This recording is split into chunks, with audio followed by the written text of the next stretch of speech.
أعوذ بالله السميع العليم من الشيطان الرجيم. بسم الله الرحمن الرحيم.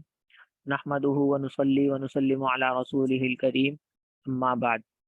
رب اشرح لي صدري ويسر لي أمري واحلل عقدة من لساني يفقه قولي.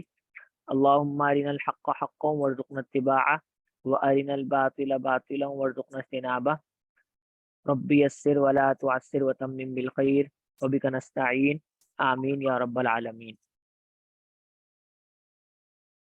ابھی بھی بعض حضرات کے نام دیگر آ رہے ہیں، تو وہ اپنے نام جو فارم پہ لکھے ہوں اس کے مطابق کر لیں، رینیم کر لیں. رینیم کا آپشن آ رہا ہے نا، وہاں سے رینیم کر لیں.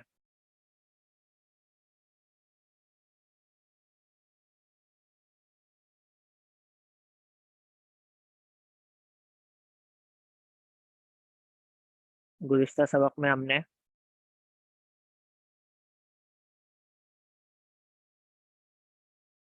معرفہ اور نکرہ شروع کیا تھا. یہ بتائیں، جو میں نے مشقیں بھیجی تھی وہ سب نے کر لی ہیں؟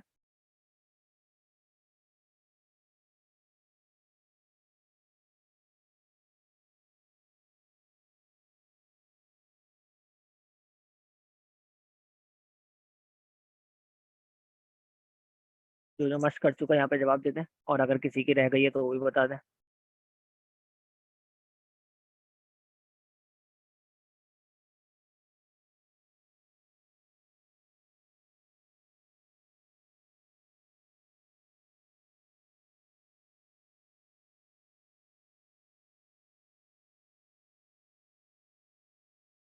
اگر کلاس مس ہو گئی یا کوئی اور وجہ ہو تو پھر رابطہ کر لیا کریں، پھر انشاءاللہ اس کی کوئی صورت دیکھ لیں گے.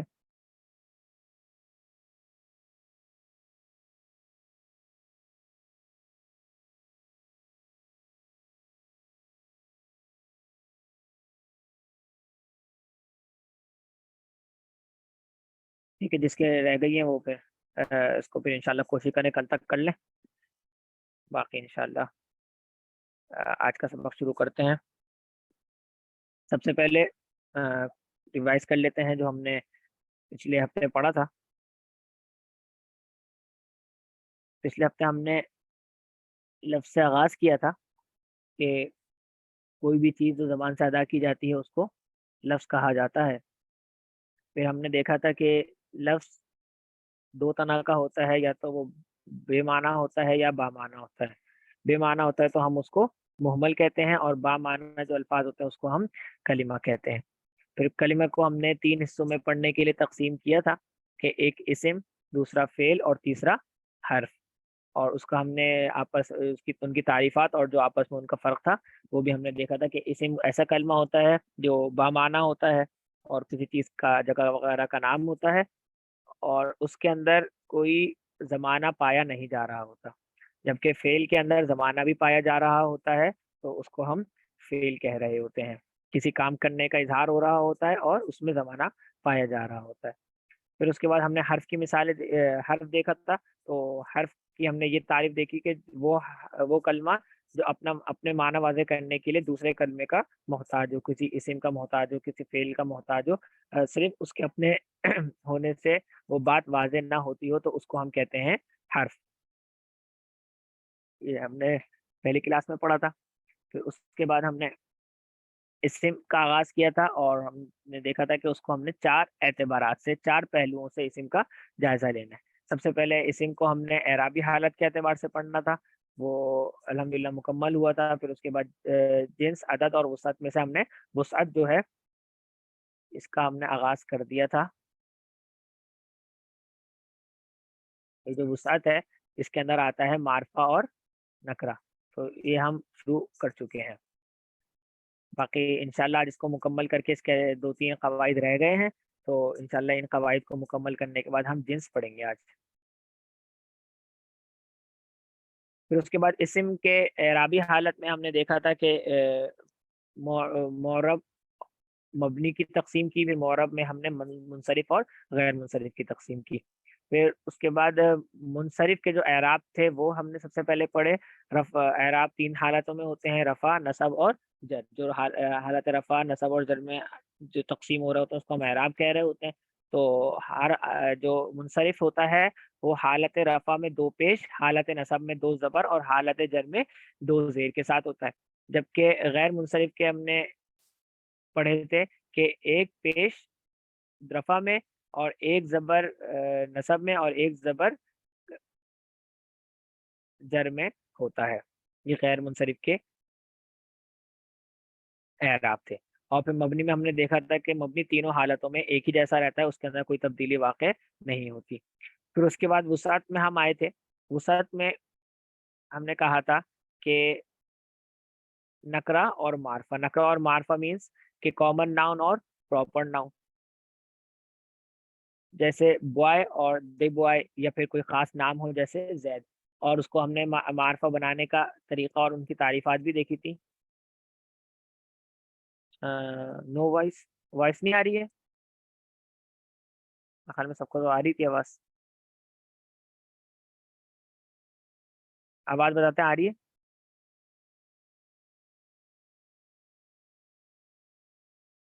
جی آواز صحیح آ رہی ہے۔ آپ اگر کسی کے پاس نہیں آ رہی ہے تو وہ پھر اپنا اسپیکر دیکھ لیں یا سیٹنگ وغیرہ دیکھ لیں، کہیں مسئلہ ہوگا۔ آواز الحمد للہ صحیح آ رہی ہے۔ تو ہم نے پھر معرفہ اور نکرہ کی تعریفات دیکھی تھی کہ معرفہ وہ اسم جو کسی خاص یا متعین چیز کے اوپر دلالت کرتا ہے اس کو معرفہ کہتے ہیں، اور نکرہ وہ جو کسی خاص یا اس کے اوپر دلالت نہیں کرتا بلکہ عام شخص یا عام جگہ وغیرہ کے لیے بولا جا رہا ہوتا ہے، اس کو ہم نکرہ کہہ رہے ہوتے ہیں۔ جیسے مسجد، یہ نکرہ ہے، اور اگر کوئی خاص مسجد ہے، مثال کے طور پہ طوبہ مسجد، اب طوبہ مسجد کہنے سے ایک خاص مسجد ہمارے ذہن میں آتی ہے، تو اس کا مطلب ہے یہ معرفہ ہے۔ اسی طرح مسجد الحرام، مسجد الحرام کہنے سے کیا ایک خاص مسجد ہمارے ذہن میں آئی، تو اس کا مطلب ہے یہ معرفہ ہے۔ جبکہ عام مسجد کہنے صرف مسجد کہنے سے کوئی ہمارے خاص ذہن میں مسجد نہیں آ رہی، بلکہ کوئی بھی مسجد ہو سکتی ہے۔ اسی طرح بابن، دروازہ، اور اگر ہم بولیں کہ فلاں کے گھر کا دروازہ، اب اس سے باب کیا ہو گیا، متعین ہو گیا، تو یہ معرفہ ہو گیا۔ اسی طرح معرفہ کی ہم نے کچھ اقسام بھی دیکھی تھی، اور معرفہ بنانے کا طریقہ بھی دیکھا۔ معرفہ بنانے کا طریقہ کیا ہے کہ نکرہ جو نکرہ میں سے تنوین آ رہا ہوتا ہے اس تنوین کو ہٹا دیں اور شروع میں ال کا اضافہ کر دیں، شروع میں ال کا اضافہ کر دیں اور آخر سے تنوین ہٹا دیں، تو وہ لفظ معرفہ بن جاتا ہے۔ پھر ہم نے دیکھا کہ ال اور تنوین ایک دوسرے کے ساتھ جمع نہیں ہو سکتے۔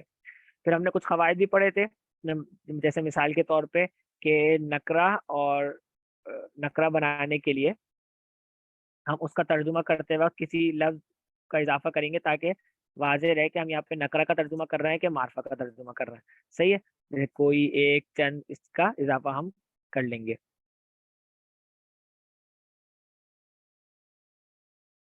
پھر اس کے بعد ہم نے اسماء معرفہ جو تھے وہ دیکھا تھا، اسم عالم یعنی کسی خاص شخص کا نام ہو، جیسے زید ہے، عبداللہ ہے، عبد الرحمن ہے، یہ کیا ہے، کسی کا نام ہے، تو اس کو اسم عالم کے طور پہ ہم جانتے ہیں۔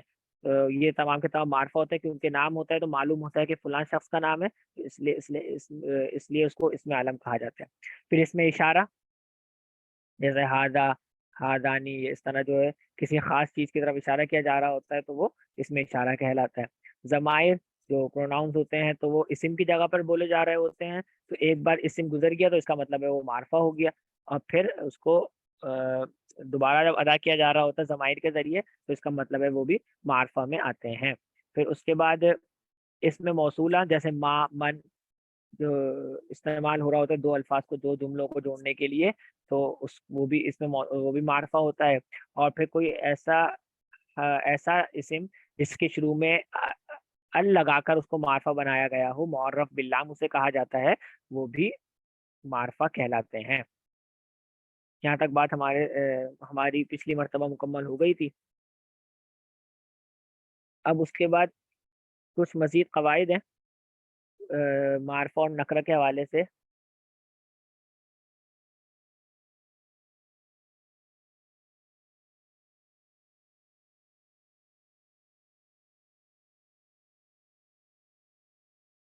آواز صحیح آ رہی ہے؟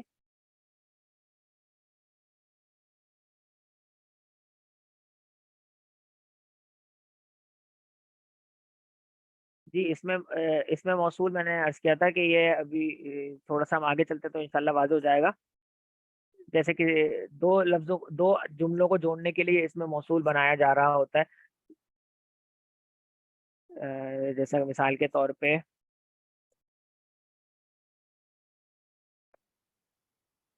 انگلش میں استعمال، جس کے لیے انگلش میں ہو یا وچ استعمال ہو رہا ہوتا ہے.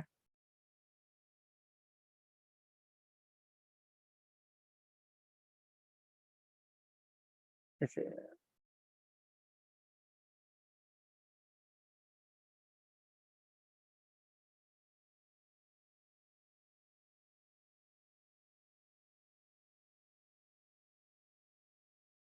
اگزامپل کے طور پہ ہو ہے نا، یہ دو جملوں کو بنا کے ہم کسی شخص کی بات کر رہے ہیں، پھر اس کے بعد ہم کہتے ہیں جس نے فلاں کام کیا. تو یہ جوڑنے کے لیے ورڈ بنایا جاتا ہے، اس کو ہم اس میں موصول کہتے ہیں. انشاءاللہ آگے جا کے اس کو ہم تفصیل سے پڑھ لیں گے، ابھی پوچھا تو میں نے عرض کر دیا.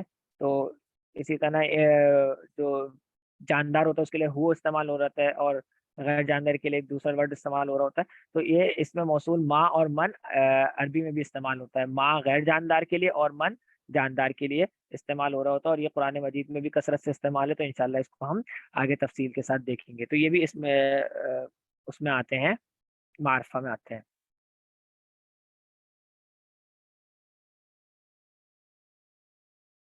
اب آپ لوگوں نے مشق کرتے ہوئے بھی ایک چیز نوٹ کی ہوگی کہ بعض جگہ پہ ہم جیسے الشمسو، جب ہم نے معرفہ بنایا تو ہم نے اس کو کیا پڑھا؟ الشمسو. جبکہ ایک اور ورڈ ہم نے معرفہ بنایا القمرو. صحیح ہے. دو الفاظ کو ہم نے معرفہ بنایا، ایک میں ہم نے حمزہ کو، یعنی جو شروع میں ال لگایا ہے، اس کا جو الف ہے یا حمزہ ہے، اس کو ہم نے پہلے ورڈ میں کس سے ملایا؟ ال سے نہیں ملایا، بلکہ اس جو پہلا ورڈ تھا یعنی شین، اس سے ملایا. جبکہ دوسری صورت میں ہم نے کیا کیا؟ الف کو لام سے ملایا اور پھر قمر پڑھا، القمر الشمس. قرآن مجید میں بھی آپ نے دیکھا ہوگا بہت ساری صورتوں کے شروع میں کیا ہوتا ہے؟ سورۃ البقرہ. اب وہاں پہ ہم نے کیا کیا؟ تا کو لام سے ملایا، سورۃ البقرہ، با سے نہیں ملایا. بلکہ اور بعض صورتوں میں کیا ہوتا ہے؟ ہم اس ورڈ سے ملا رہے ہوتے ہیں، لام سے نہیں ملا رہے ہوتے. جیسے سورۃ الضحیٰ، ٹھیک ہے.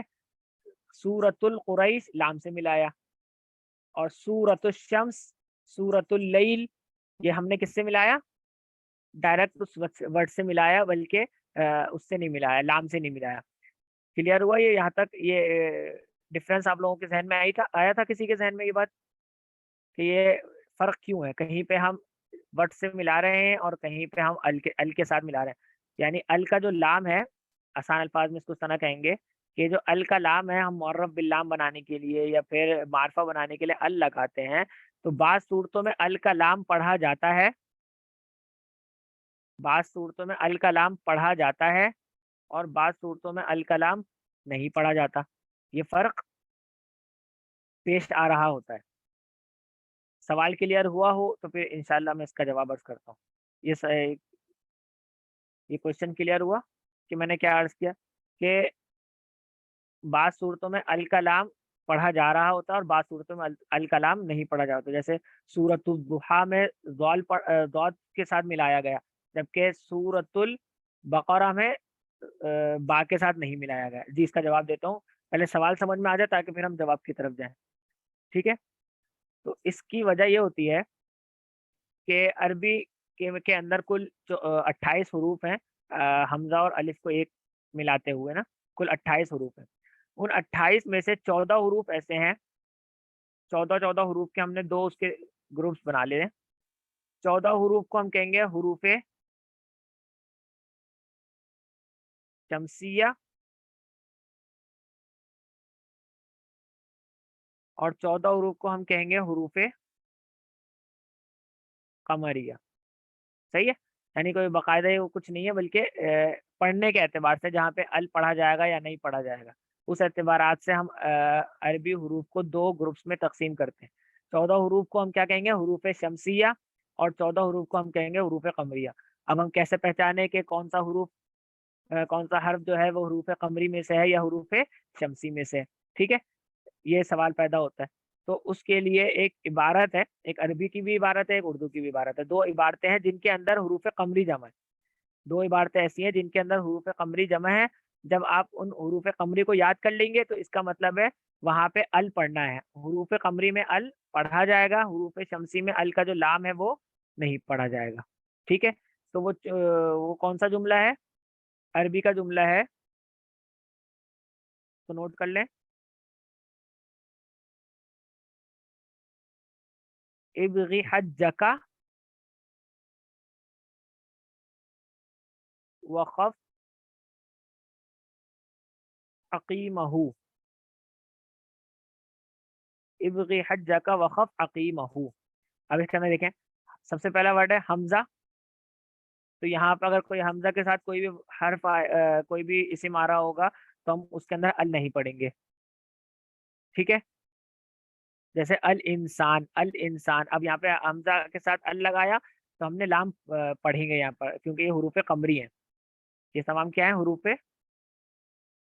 قمری، اور حروف قمری میں ال ہم نے کیا کہا؟ حروف قمری میں ال پڑھا جاتا ہے، تو حمزہ کے ساتھ الانسان اس طرح پڑھتے، جس طرح سورۃ البقرہ، البقرہ با آ گیا دوسرا حرف، تیسرا حرف ہے غین، سورۃ الغاشیہ، غین آ رہا ہے، اب یہاں پہ بھی ہم نے لام پڑھا، پھر اس کے بعد ہا، سورۃ الحاقہ، یہاں پر بھی ہم لام کو پڑھیں گے، پھر اس کے بعد سورۃ الجمعہ، جیم آ رہا ہے، یہ اگلا حرف آ گیا پانچواں، پھر اس کے بعد چھٹا کاف ہے، ساتواں واو، آٹھواں خا، پھر فا، پھر عین، پھر قوف، پھر یا، پھر میم، اور پھر ہا، یہ 14 حروف ہیں، 1 2 3 4 5 6 7 8 9 10 11 12 13 اور 14، یہ 14 ایسے حروف ہیں جو حروف قمری کہلاتے ہیں، اور ان کے ساتھ اگر ال لگایا جائے یا کوئی بھی حرف لگایا جائے تو ال کے لام کو پڑھا جائے گا۔ کلیئر ہوا نہیں ہوا؟ جب ان کو ہم معرفہ بنائیں گے اور ان کے ساتھ ال لگائیں گے تو اس کا ال پڑھا جائے گا، جیسے واؤ کا مثال سورۃ الواقعہ، کاف کی مثال سورۃ الکافرون، خا کی مثال الخوف، صحیح ہے؟ یہ درمیان میں قرآن مجید کے درمیان میں بھی ایسا حرف آئے گا، اگر اس کے اوپر ال لگا ہوا ہے تو ہم یہاں دیکھیں گے کہ یہ حروف قمری میں سے ہے یا حروف شمسی میں سے ہے، حروف قمری میں سے ہے تو پھر اس کا مطلب ہے ہم ال پڑھتے ہوئے گزریں گے، حروف شمسی میں سے تو ہم وہاں پہ ال نہیں پڑھیں گے،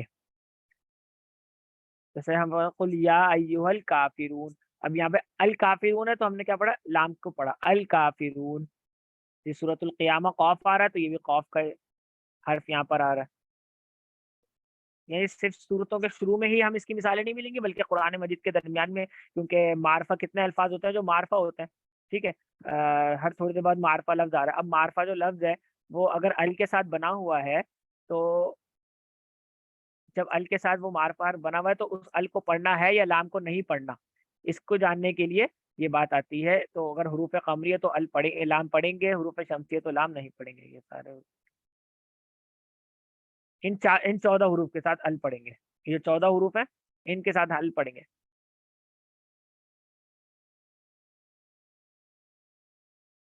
اس کا میننگ چھوڑیں، یہ کوئی میننگ فل عبارت نہیں ہے، یہ صرف اس کے لیے عبارت بنائی ہے تاکہ حروف قمری یاد کر لیں، جیسے ایک عربی کی بھی یہ عربی کی عبارت ہو گئی، اور اردو کی بھی عبارت ہے،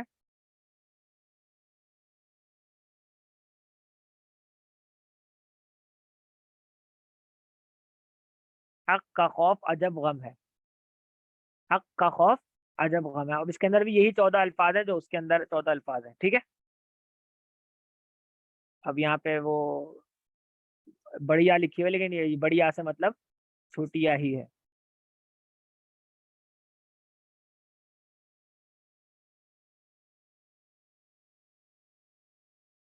صحیح ہے؟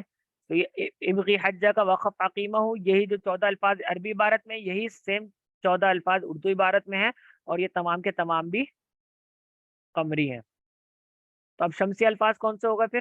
اس کا جواب آپ لوگ بتائیں، حروف شمسیہ کون سے ہوئے؟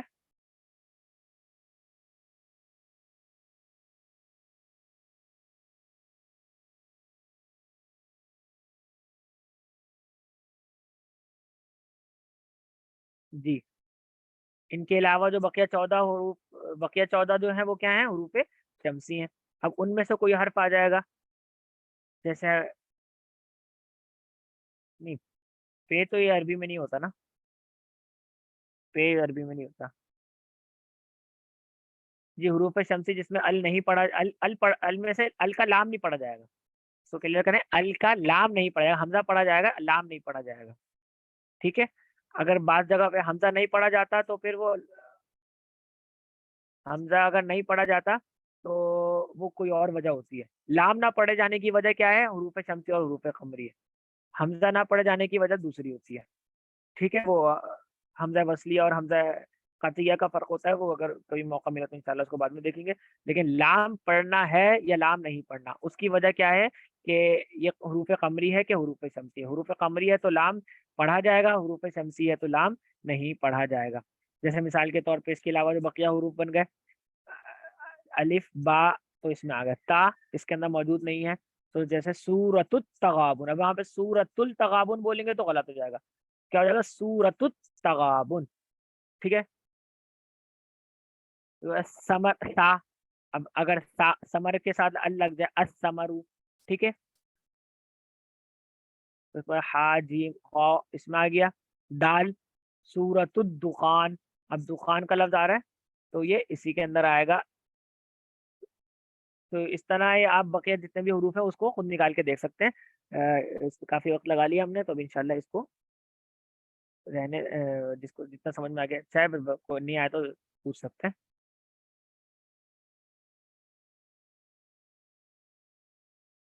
یہ ہے حروف شمسی اور حروف قمری کا فرق.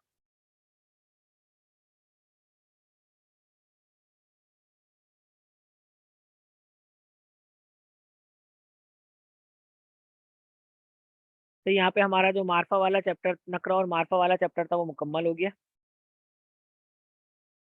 کسی کو کوئی کوشچن ہو تو وہ کر سکتا ہے.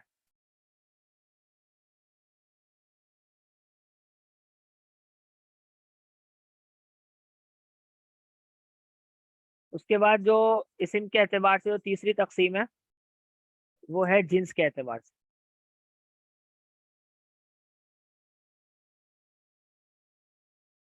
باعتبار جینڈر. ٹھیک ہے. اسم کی تیسری تقسیم جنس کے اعتبار سے ہے، یعنی جینڈر کے اعتبار سے ہے.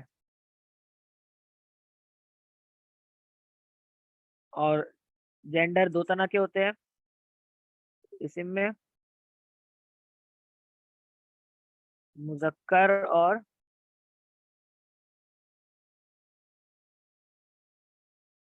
حروف شمسیہ، حروف شمسیہ اور حروف قمریہ وسعت کا پارٹ. یہ وسعت کا پارٹ نہیں ہے. وسعت میں تو ہم نے معرفہ نکرہ پڑھ لیا. اب معرفہ بناتے ہوئے جو ہمیں ایک لفظ کا اضافہ کرنا پڑا، ال.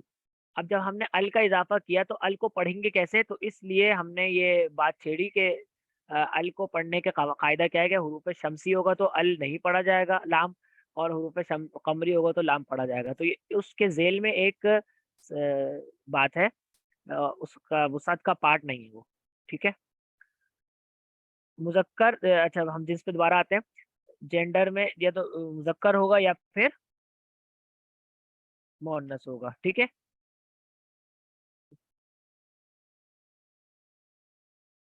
اب مذکر کون سے حروف ہوتے ہیں، مؤنث کون سے حروف ہوتے ہیں؟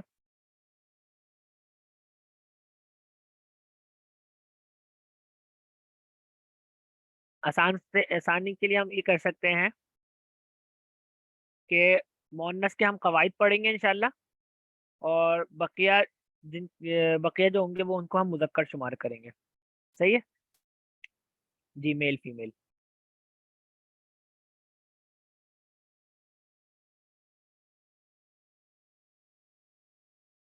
جی میں نے عرض کیا کہ مذکر کے مؤنث کے ہم قواعد پڑھیں گے تو انشاءاللہ پھر اس سے واضح ہو جائے گا کہ مذکر کیا ہے. باقی مذکر دو طرح کے ہوتے ہیں. ایک مذکر تو وہ ہوتا ہے جو جنس کے اعتبار سے مذکر ہو، جو واقعتاً مذکر ہو، حقیقی مذکر جسے کہتے ہیں. جیسے مرد، عربی میں اس کو کہتے ہیں رجلن. صحیح ہے. اب مرد ہے، اب اس کے اندر کوئی شک تو پیدا نہیں ہو سکتا کہ مذکر ہے یا مؤنث ہے، تو ویسے ہی وہ مذکر ہے.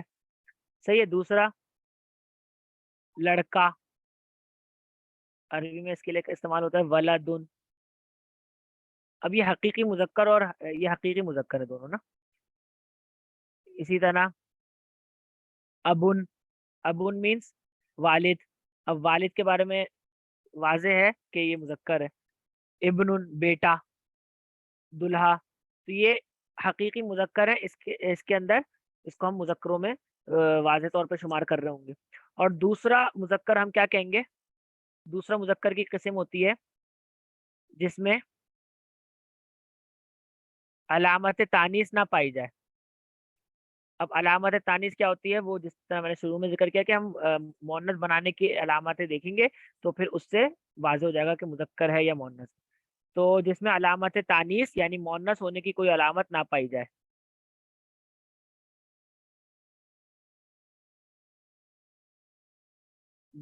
اب جیسے بیتن، بیتن مینس گھر. اب گھر حقیقی طور پہ مؤنث یا مذکر نہیں ہے. گھر جو ہے وہ حقیقی طور پہ ہم یہ نہیں کہہ سکتے کہ گھر مذکر ہے یا مؤنث ہے، بلکہ یہ اہل زبان کے استعمال میں ہوتا ہے. اہل زبان اس کو کس طرح استعمال کر رہے ہوتے ہیں. لیکن اس کے اندر کوئی علامت تانیث نہیں پائی جاتی تو ہم اس کو کیا کہتے ہیں؟ یہ مذکر ہے. ٹھیک ہے. اس میں سب ایک اہم بات یہ بھی جان لیں کہ جو مذکر اور مؤنث کے جو قواعد ہیں یہ ہر زبان میں مختلف بھی ہو سکتے ہیں. کہ ہو سکتا ہے جو حقیقی مذکر اور حقیقی مؤنث ہے وہ تو ظاہر سی بات ہے سیم رہیں گے، اس میں تو کوئی فرق نہیں آئے گا. لیکن کچھ اسما جو حقیقی طور پہ نہ مذکر ہے نہ مؤنث ہے، تو اس کو اہل زبان جس طرح بولتے ہیں ہمیں اس کو اسی طرح استعمال کرنا پڑے گا. جیسے انگریزی میں شپ جو بحری جہاز ہے، شپ. اسی طرح مون. یہ دونوں ورڈ انگریزی زبان میں کیا ہے؟ مؤنث ہے. جبکہ یہی دو الفاظ ان کا اگر ہم ترجمہ کریں بحری جہاز، اس کو ہم کیا مذکر شمار کرتے ہیں کہ بحری جہاز ہوتا ہے، بحری جہاز جا رہا ہے. ٹھیک ہے. چاند، مون کا ترجمہ چاند یہ ہوتا ہے. تو اب یہی دو الفاظ اردو زبان میں مذکر ہے. صحیح ہے. تو اسی طرح عربی زبان کے بھی قواعد ہیں کہ کچھ الفاظ اب جو انہوں نے اس کو مذکر پڑھا یا مؤنث پڑھا تو یہ ان اہل زبان کی مرضی ہوتی ہے، وہ انہوں نے اس کو کس طرح استعمال کیا ہوتا ہے. ٹھیک ہے. تو ایک کچھ تو دو طرح کے جنس کے اندر دو طرح کی باتیں آ گئی، ایک حقیقی اور دوسری سماعی. یا پھر اس کے اندر کچھ عربی میں فائدہ یہ ہے کہ کچھ الفاظ ایسے ہیں جس کے اندر علامت تانیث بھی پائی جاتی ہے. تو مؤنث تین طرح کی ہو جائیں گے، مذکر آپ دو طرح سمجھے. ایک کیا ہو گیا حقیقی مذکر، اور دوسرے مذکر کون سے ہو گئے؟ جس کے اندر علامت تانیث نہ پائی جائے اور جو اہل زبان ہے اس کو مذکر ہی استعمال کریں. ٹھیک ہے. یہاں تک واضح ہوا تو ہم پھر مؤنث پر آتے ہیں.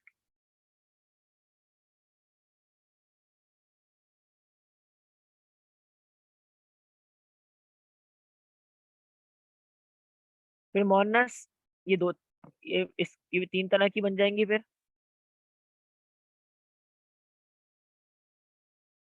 پہلی مؤنث بن جائے گی حقیقی مؤنث.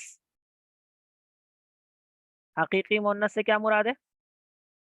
جس کے مقابل میں کوئی مذکر ہو. جیسے لڑکی،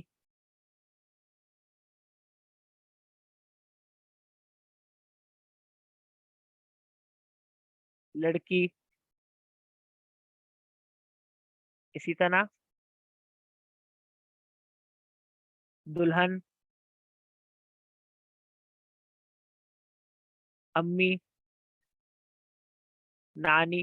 اب یہ کیا ہے؟ یہ حقیقی مؤنث ہے جن کے بالمقابل مذکر موجود ہیں.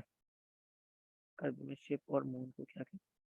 جی مون کو تو قمر کہا جاتا ہے عربی میں، القمر. شپ ایک ٹپ کو انشاءاللہ میں دیکھ کے عرض کر دوں گا، ابھی ذہن میں نہیں ہے. صحیح، یہ جو تمام ہے یہ حقیقی مؤنث ہے. دوسرے مؤنث کون سے ہوں گے؟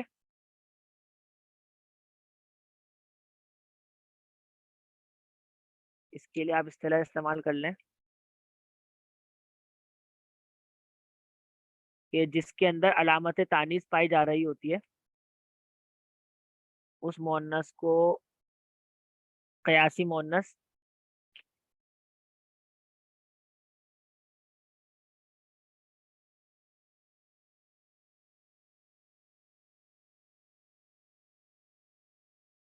اور تیسری مؤنث سماعی مؤنث.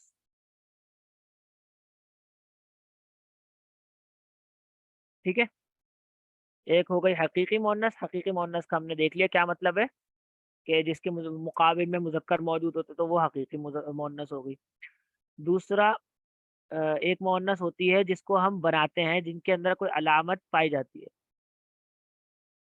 تو اس کو قیاسی مؤنث بھی کہا جا سکتا ہے کہ ہم نے اس کو ایک قاعدے کے تحت بنایا ہے. کوئی وہ اس ایک قاعدہ ہے جس کے تحت ہم نے اس کو مؤنث بنایا ہے، یا اس کے اندر کوئی علامت پائی جا رہی ہے تو اس وجہ سے اس کو ہم نے اس وجہ سے مؤنث کہا ہے. اور تیسری مؤنث جو ہے وہ سماعی مؤنث ہے کہ عربی اہل عرب اس کو مؤنث کے طور پہ استعمال کرتے ہیں تو اس وجہ سے ہم نے اس کو مؤنث کہا. تو اب اس کے مؤنث ہونے کی کوئی خاص وجہ ہمارے پاس نہیں ہے کہ یہ مؤنث کیوں ہے. ٹھیک ہے،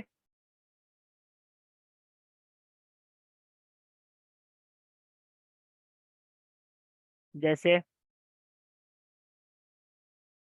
قمر.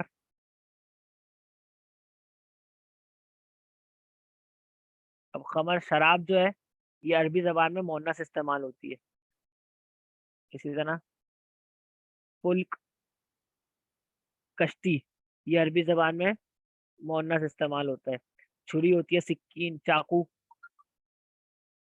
سکین، یہ کیا ہے عربی زبان میں مؤنث استعمال ہوتا ہے. لیکن اب اس کے مؤنث ہونے کا کوئی قاعدہ نہیں ہے، بلکہ اس کو مؤنث اس لیے، خمر کا مطلب شراب، اس کو مؤنث اس لیے کہا جاتا ہے کہ یہ عربوں نے اس کو مؤنث پڑھا.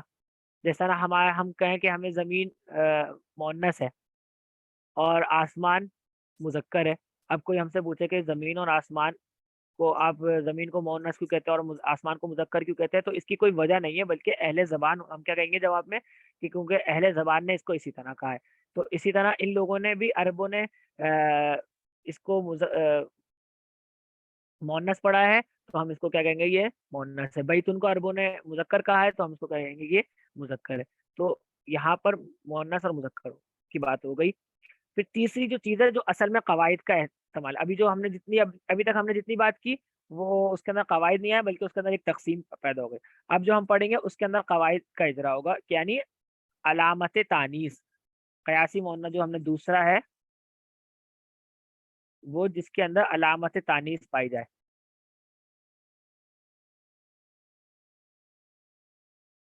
علامت تانیث پائی جائے گی تو پھر وہ قیاسی مؤنث کہلائے گی. تو تین علامتیں ہیں. نمبر ایک گولتا. نمبر ایک کیا ہو گئی؟ گولتا.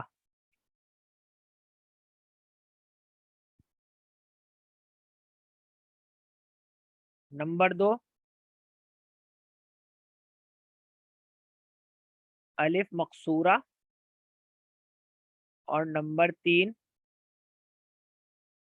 الف ممدودہ.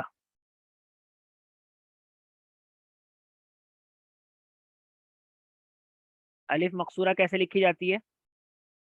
آپ نے دیکھا ہوگا کہ بعض الفاظ کے آخر میں یا بنی ہوئی ہوتی ہے اور اس کے اوپر کھڑا زبر ہوتا ہے، تو ہم اس کو کھڑا زبر کے اعتبار سے پڑھ رہے ہیں، الف کے طور پہ پڑھ رہے ہیں. جیسے سلما. اب سلما کو ہم کیا پڑھتے ہیں؟ سلما یا ہے لیکن یا کو پڑھتے نہیں ہیں. ٹھیک ہے، سلما تو یہ الف مقصورہ کہلاتی ہے. اور الف ممدودہ جو ہم پچھلے چیپٹر میں ہی پڑھ کے آ چکے ہیں کہ الف اور اس کے بعد حمزہ، اس کو کہا جاتا ہے الف ممدودہ. جیسے سما. ٹھیک ہے،